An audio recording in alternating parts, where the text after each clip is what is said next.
Olá, pessoal. Começamos aí com nossos estudos na disciplina de língua espanhola. E aí, vamos estudar para este concurso. Mas e aí, o que esperar dessa disciplina? O que é que vai haver aí na disciplina de língua espanhola? O que é que a banca vai cobrar? É justamente isso que eu vou falar com vocês na aula de hoje. Mas, bom, primeiramente, meu nome é Onésio Marcílio e eu estarei aqui com vocês, reforçando aqui o estudo nessa língua estrangeira, neste caso, o espanhol. Então, bora lá. Bom, o que esperar da prova de língua espanhola? Em primeiro momento, devemos saber que a banca não quer que você seja fluente em espanhol, tampouco que você domine com um grau elevado a gramática espanhola. Isso porque, na verdade, as questões elas não vão estar aí preparadas, enfatizadas para medir o teu conhecimento da gramática normativa. Não. O que ele vai querer, na verdade, é que você seja capaz de interpretar os mais variados textos e tenha uma noção básica da língua espanhola. Mas claro que para você aí ter essa interpretação, obviamente você tem que ter o conhecimento básico, mas o que não implica dizer que você tem que ter aí um conhecimento aprofundado, por exemplo, dos tempos gramaticais, do que é um advérbio, do que é uma preposição, o que é um pronome em língua espanhola. Não. O que você tem que ter aí é uma capacidade, uma noção básica para poder compreender os textos em língua espanhola. Não é necessário também ter o conhecimento das regras gramaticais complexas, funcionamento dos tempos verbais e etc. Então a banca basicamente ela vai cobrar aí o teu conhecimento, a tua compreensão e interpretação de texto, levando em consideração aí aspectos sociais e aspectos culturais que influenciam aí a língua espanhola. Então, bom, para começar os nossos estudos, dentro do contexto de compreensão de texto, primeiramente a gente tem que ter aí uma estratégia de interpretação, porque a nossa interpretação ela não vai se dar de qualquer forma. Não é basicamente chegar, ler a questão e pronto, está tudo certo. A gente, para otimizar o tempo, temos que fazer estratégias para conseguir também chegar na resposta correta. Então, a primeira estratégia de interpretação que a gente pode fazer é ler o enunciado antes de ir para o texto. Por quê? Porque algumas bancas, na verdade, elas costumam colocar, às vezes, textos longos. E as pessoas que não estão habituadas a ler um texto em espanhol, obviamente ela vai ler aquele texto completo, depois vai para o enunciado, e depois ela vai ter que voltar novamente para o texto, porque ela já nem lembra mais qual foi a pergunta. Então, basicamente, o que eu digo é, leia o enunciado antes de ir para o texto. E aí, justamente levando em consideração o tempo de prova e a quantidade de questões, é viável que o leitor leia primeiro as questões e as possíveis respostas, pois ao fazê-lo, o aluno já lerá o texto, buscando a informação específica, o que faz com que seja otimizado o tempo. Outra estratégia também que a gente pode ter, que a gente pode fazer durante o exercício aí da prova, é justamente leia todo o enunciado pausadamente. Às vezes estamos naquela euforia de conseguir terminar logo a prova, ou também nos bate o nervosismo, e a gente começa aí a ler logo as questões rápidas. E justamente essa leitura rápida pode fazer com que a nossa leitura aí seja atrapalhada. Às vezes a questão está pedindo uma coisa e por uma leitura equivocada a gente acaba pensando que é outra. Então, justamente, lembre-se que a leitura estratégica não é a mesma coisa que leitura rápida. Uma leitura rápida e desatenta fará com que o leitor perca informações importantes do texto. Então, seja quando estamos lendo um texto, seja quando estamos lendo aí as respostas das questões, é justamente bom quando a gente começa a ler pausadamente, devagar, refletindo tudo o que está ali sendo escrito, ou melhor, tudo que está escrito ali no texto. Uma outra estratégia também que a gente tem é marcar todas as palavras que não sabe o significado. Mas calma aí com esse item, porque muitos alunos, na verdade, têm o costume de, estou lendo um texto, eu não entendi aí aquela palavra em espanhol. E aí ele perde muito tempo tentando interpretar, tentando saber o significado daquela palavra. Mas às vezes aquela palavrinha aí que ele não sabe nem interfere a compreensão. E mesmo assim, ele está ali perdendo um tempo para tentar saber o que é. Então, caso você não saiba do significado de uma palavra, justamente você pode sublinhar ela, porque talvez ou não, ela também não faça parte ali daquela questão. Só está ali dizendo algo, mas que não é necessário a sua compreensão para que a gente possa resolver a questão. Então, durante a leitura, às vezes aparecem palavras que desconhecemos, mas nem sempre o desconhecimento dessas palavras afetará a nossa compreensão. Isso porque o contexto em que estão inseridas essas palavras denunciam seu significado. Então, muitas vezes, durante a leitura, a gente até não sabe de cara o que significa aquela palavra, mas, dado o contexto que aquela palavra está inserida, a gente consegue ali saber basicamente o que ela está tentando se referir naquele texto, dentro daquele contexto.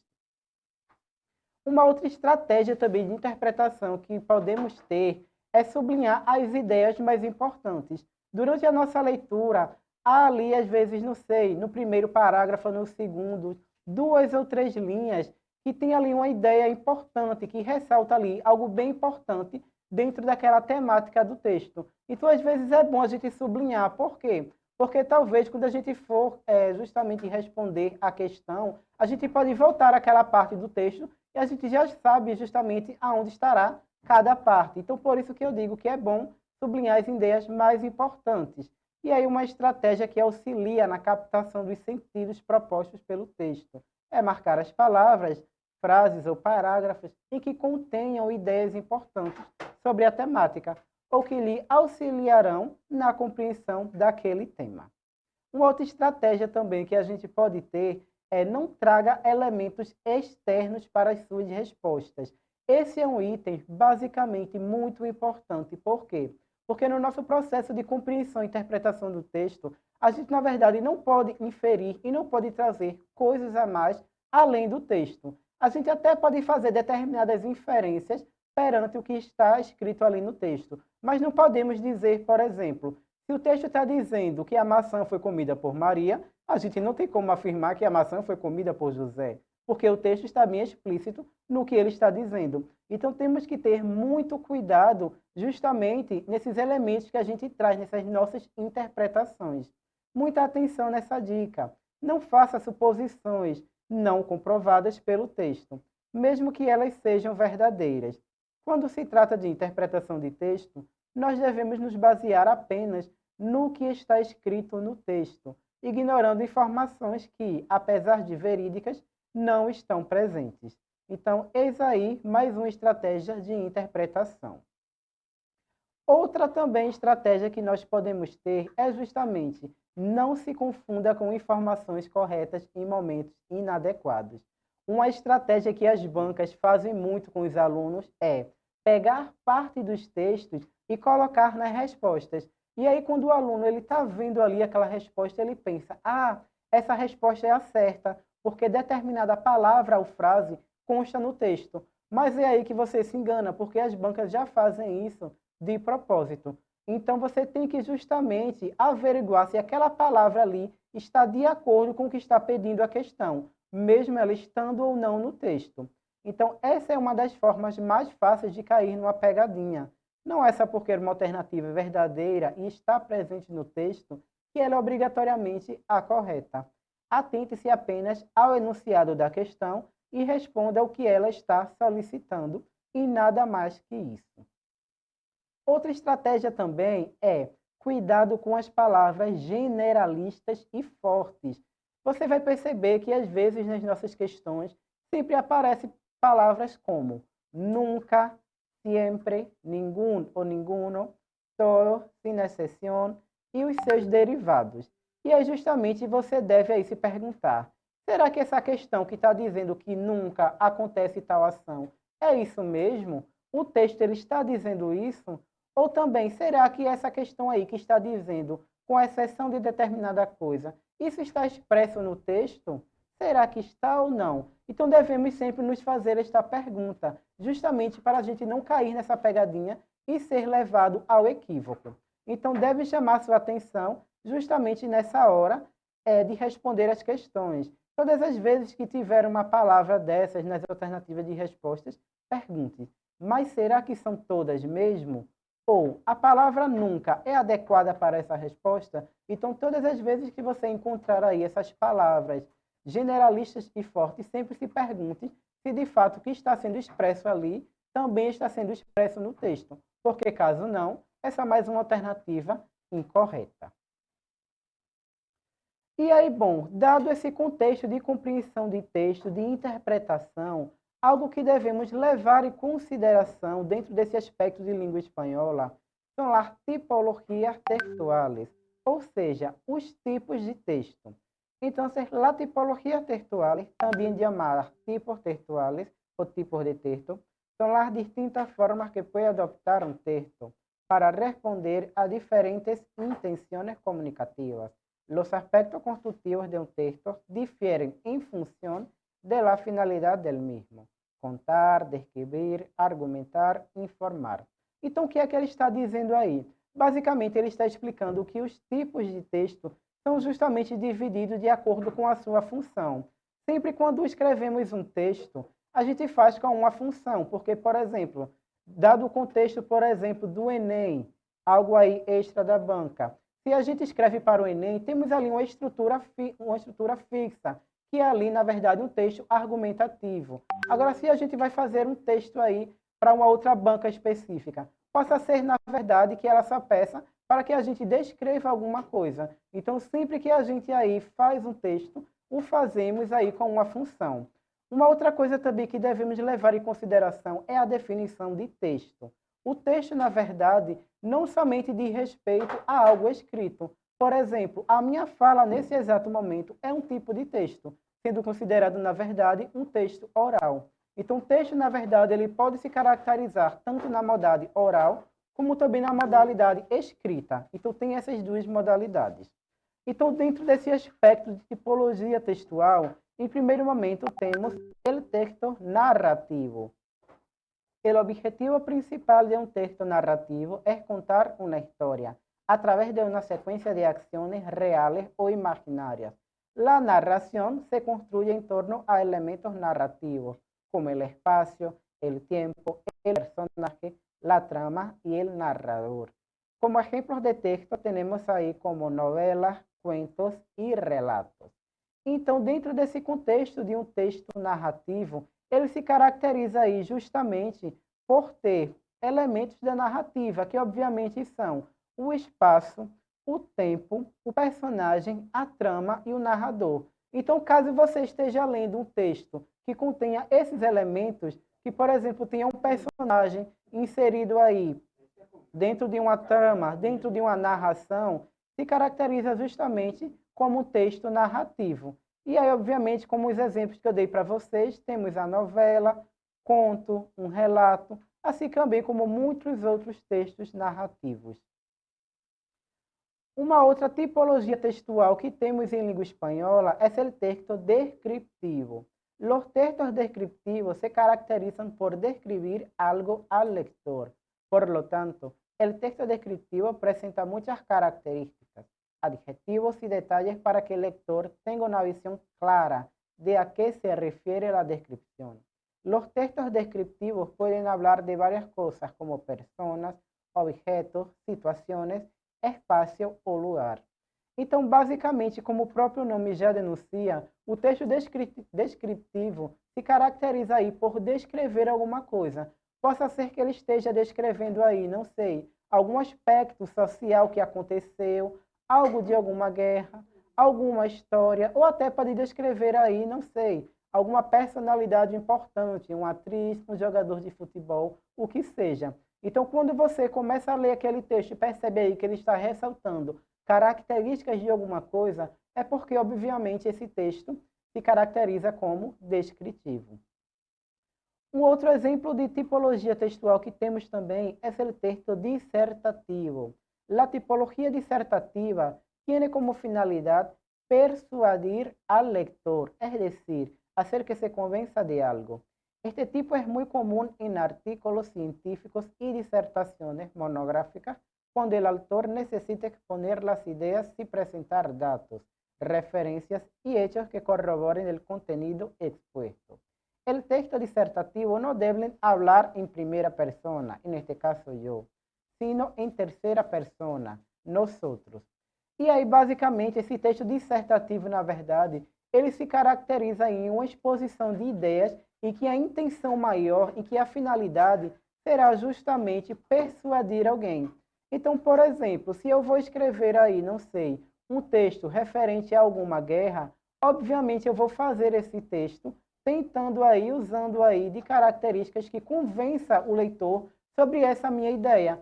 Talvez eu possa pensar, por exemplo, que a guerra não é legal. Então, nesse meu texto, eu vou fazer aí com que o leitor seja convencido que a guerra também não é legal. Então, o texto dissertativo, ele se caracteriza justamente por isso, por essa persuasão e aí uma expressão de uma ideia.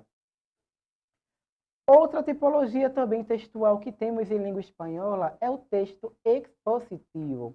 Então, la exposición es un tipo textual que presenta información sobre un tema determinado. A diferencia de los textos argumentativos que utilizan opiniones y juicios de valor para defender una idea. Esta tipología se centra en recopilar información y presentarla de forma coherente e imparcial, sin opciones que convenzan al lector. En otras palabras, los textos expositivos se proponen a exponer una determinada idea, hecho o opinión, sin la intervención del autor. E aí, basicamente, um texto expositivo, como o próprio nome também já denuncia, é aquele texto que se caracteriza por expor uma ideia. Mas, basicamente, essa exposição de ideia, ela não vai levar em consideração a opinião do autor. O autor ali que escreveu aquele texto expositivo, ele justamente vai fazer somente ressaltando ali a característica de exposição. Então, não se terá ali nenhuma característica que envolva o pensamento do autor. Algunos ejemplos de texto que tenemos para el texto expositivo ahí sería la conferencia, la entrevista, el seminario ou diapositivas. Então, todos esses gêneros aí se caracterizam aí como de tipologia expositiva. E uma outra também que podemos ter é o texto instructivo. Este tipo de texto se caracteriza por dar instrucciones para realizar uma ação deseada, por lo que incita al lector a hacer algo.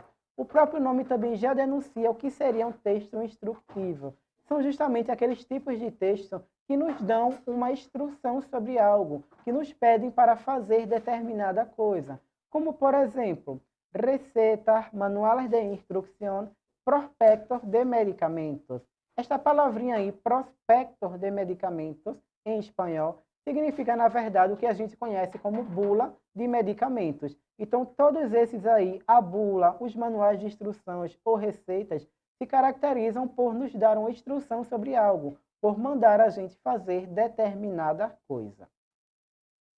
E aí, bom, chegamos na parte de questões. Levando em consideração esse contexto de tipologias textuais, temos aqui uma primeira questão da IBFC 2012, da PMP do Rio de Janeiro. Mas a dica que eu dei para vocês foi, a gente quando nos depararmos com o texto, a gente vai logo para a pergunta, para saber o que é que ele está querendo ali, e logo em seguida a gente vai ali buscar diretamente no texto, já para otimizar o tempo. Então, bora logo para a pergunta. Ele diz o seguinte: el texto se inicia y termina con predominio de secuencia argumentativa, dialogal, descriptiva ou narrativa. Então, bom, neste caso temos aí que ler o texto para saber qual é o predomínio aí dessa tipologia textual. O título do texto é El futbolista de oro, Balón de Oro en 2008, mejor jugador del mundo ese año según la FIFA, máximo goleador en la liga inglesa, ganador de la Champions League antes de convertirse en el futbolista más caro del mundo.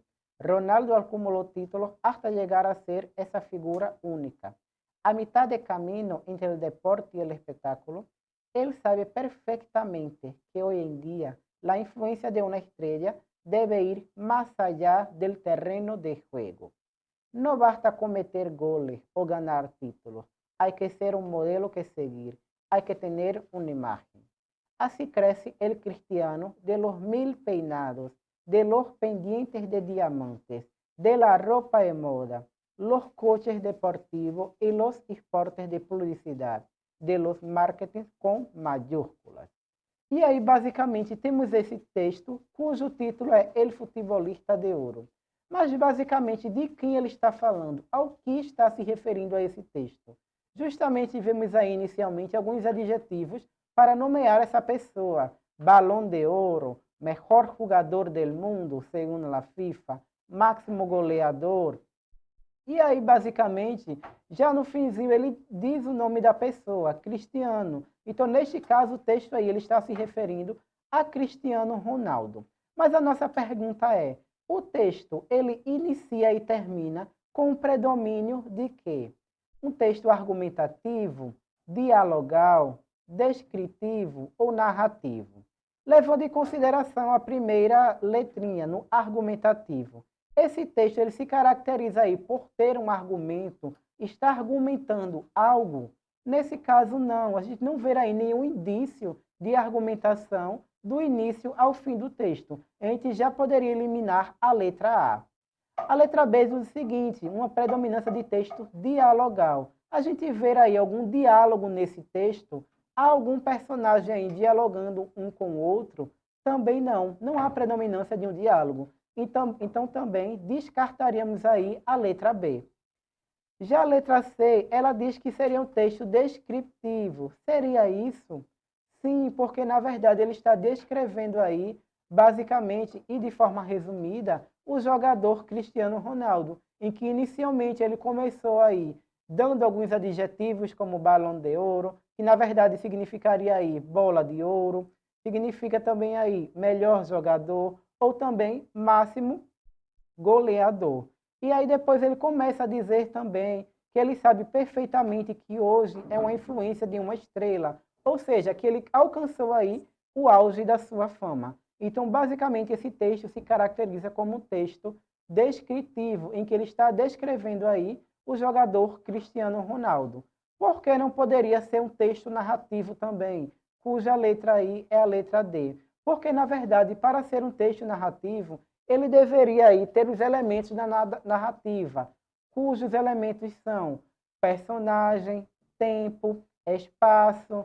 E aí, basicamente, a gente não vê isso, ou seja, a gente não vê Cristiano Ronaldo praticando ações aí dentro de um contexto. E o que a gente vê, na verdade, nesse texto é que aí está sendo descrito a sua figura enquanto jogador de futebol. Então, como resposta, temos aí a letra C.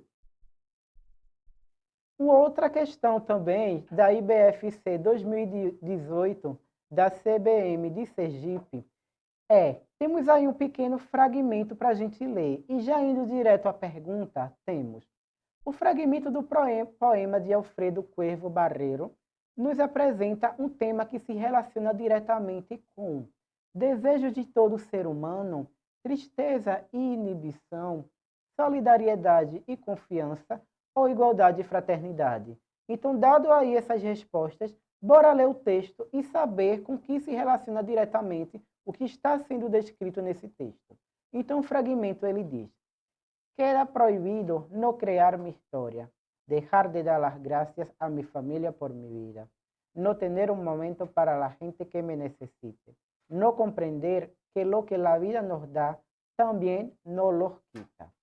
E é o que é que ele está dizendo. Inicialmente, este queda é o verbo quedar, que no português seria a mesma coisa que o verbo ficar, mas que também pode ser sinônimo do verbo restar. Mas dentro desse contexto, ele assume aí o significado de ficar. Então, fica proibido não criar a minha história, deixar de dar o obrigado à minha família pela minha vida, ou seja, deixar aí de agradecer à minha família pela minha vida. Não ter um momento para a gente, para as pessoas que me necessitam, para agentes que me necessitam. Não compreender que o que a vida nos dá também nos tira. Então, dado esse fragmento aí, o que é que ele se relaciona?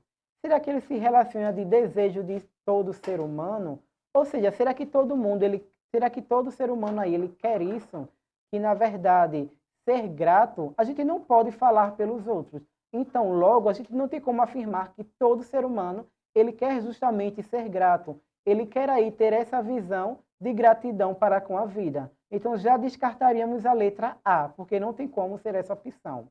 Ou será aí que ele, na verdade, se relaciona com o sentimento de tristeza e inibição?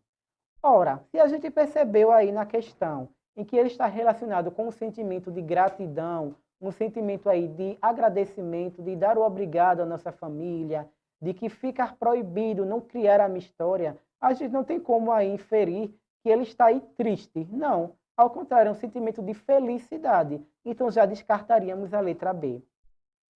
A letra C diz o seguinte: se relaciona diretamente com o sentimento de solidariedade e confiança. E essa seria a resposta certa. Por quê? Porque, na verdade, ele está aí justamente com esse sentimento de gratidão, tanto para com a sua família, como também para o mundo em sua volta. Ou seja, ele está aí justamente com essa visão de solidariedade para com o mundo e também pela confiança de um mundo melhor. Justamente aí ele termina o texto dizendo: lo que la vida nos dá, também los quita. Ou seja, o que a vida também nos dá, a vida também vai tirar. Então é justamente isso que a gente tem que ter em mente, em que basicamente temos que ser solidários e ser confiantes também na nossa trajetória, no nosso caminhar neste mundo. A letra D, ela diz o seguinte: igualdade e fraternidade. Será que esse texto estava querendo aí manter um aspecto de igualdade, que todos devem ser iguais e fraternos? Não, a gente aí não pode inferir isso, porque não está sendo ressaltado e não está subjetivamente dentro do texto. Então, como resposta, temos aí a letra C.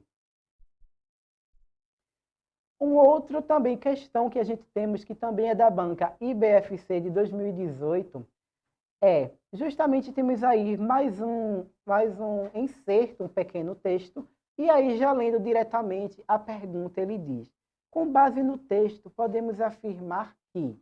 E aí justamente a gente vai ter que ler para saber o que é que ele está afirmando, já que ele dá aí várias alternativas. El director argentino Pablo Trapero, de El Clan, la película argentina que superó los 2,5 millones de espectadores, comenzó su gira por los festivales más importantes de la industria, mientras prepara varios proyectos y espera su segundo hijo. Para él, todo sale lindo, ya que se mezclan varias alegrías en un año de locos, como ha dicho. Basicamente, ele está falando aí desse diretor chamado Pablo Trapero.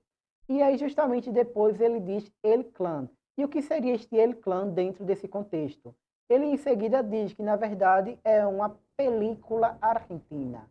E o que é película? Película, na verdade, é um filme. E depois ele continua dizendo que esse filme superou os 2,5 milhões de espectadores.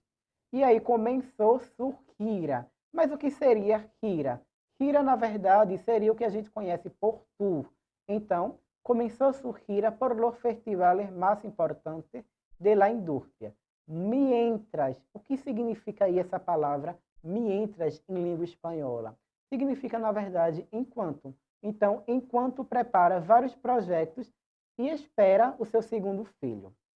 Para ele, tudo sai lindo, já que se mesclam, ou seja, se misturam, várias alegrias em um ano de loucos, como disse.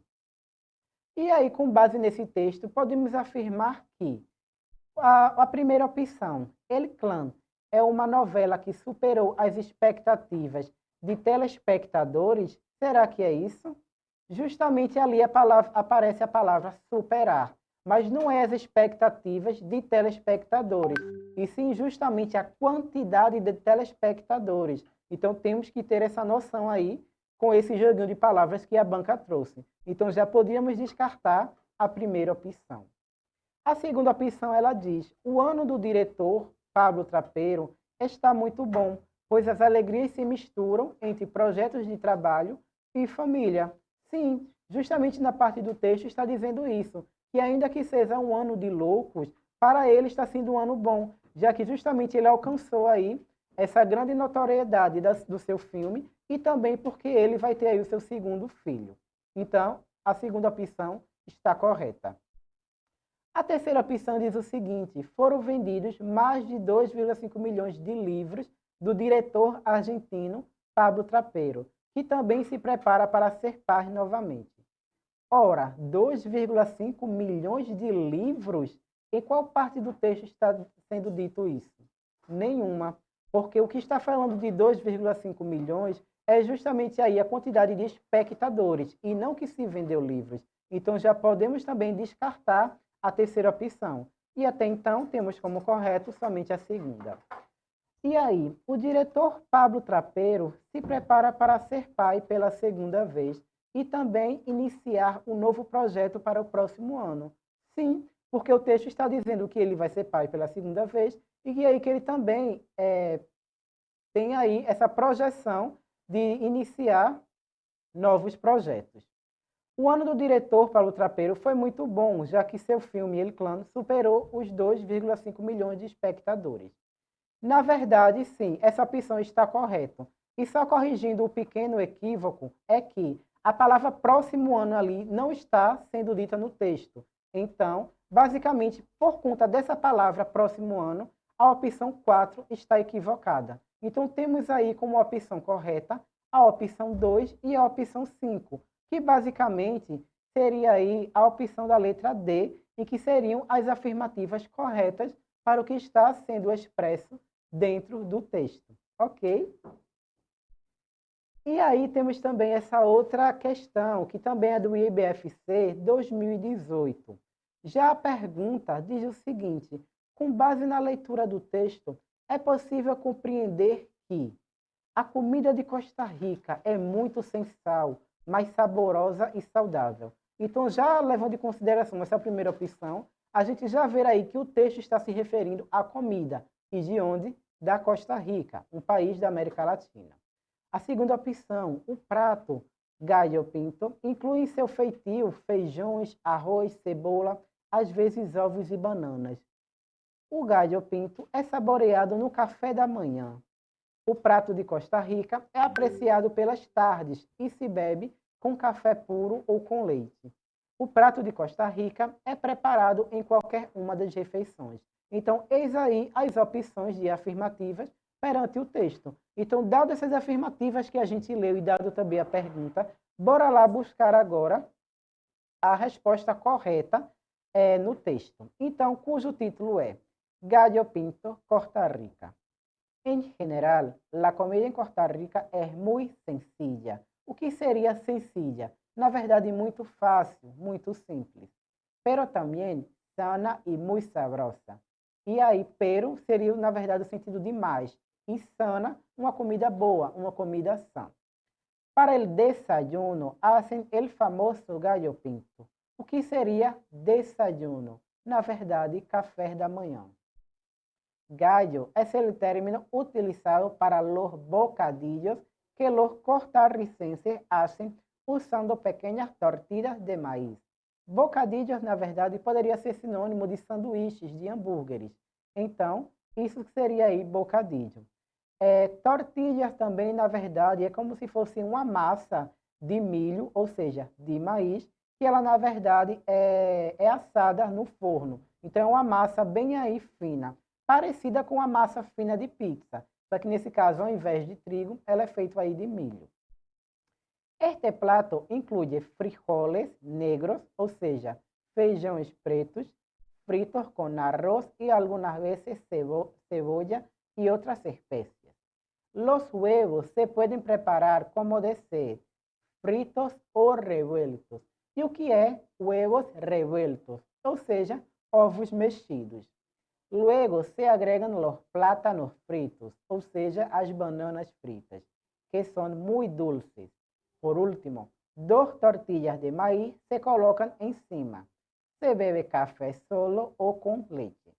Então, com base na leitura do texto, é possível compreender que a comida de Costa Rica é muito sem sal, mas saborosa e saudável. E nenhuma parte do texto está dizendo que a comida é sem sal. E a banca, na verdade, ela quis trazer aí como significado da palavra sencilla. E aí as pessoas podem perguntar, será que a palavra sencilla significa sem sal? Não, porque sencilla, na verdade, significa aí fácil, significa aí algo bom. Então, a primeira opção já está descartada. O prato gallo pinto inclui em seu feitio feijões, arroz, cebola e, às vezes, ovos e bananas. Sim, é o que está sendo expresso no texto diante aí do que é feito essa comida. Então, a segunda opção está correta. O gallo pinto é saboreado no café da manhã. E aí, basicamente, lá em cima no texto ele diz, para el desayuno hacen el famoso gallo pinto. Então, sim, o gallo pinto é saboreado no café da manhã? Então aí temos como resposta correta até então o 2 e o 3. O prato de Costa Rica é apreciado pelas tardes e se bebe com café puro ou com leite. A única coisa que está equivocado nessa alternativa é porque ele diz que é apreciado pelas tardes e o texto ressalta que é apreciado nele desayuno, ou seja, no café da manhã. Então a alternativa 4 está equivocada. E a última alternativa, a 5, ela diz: o prato de Costa Rica é preparado em qualquer uma das refeições. Não, porque ele ressalta aí, mais uma vez, que esse prato se come no café da manhã. Então, a alternativa 5 também está errada, está equivocada. Então, como resposta certa aí, temos as opções 2 ou 3, que justamente se referem à primeira ali, a letra A, e somente as afirmativas 2 e 3 são as corretas, ok? E é isso, gente. Ficamos por aqui com este estudo de compreensão de interpretação textual.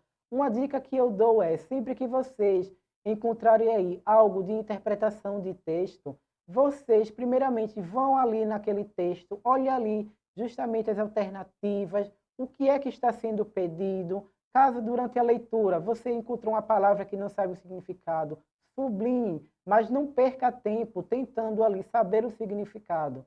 Até porque talvez aquele significado daquela palavra nem interesse para o que está sendo pedido pela questão. Então, leia cuidadosamente, tenha aí uma leitura atenta e, bom, lhe desejo sorte durante a prova. Até mais.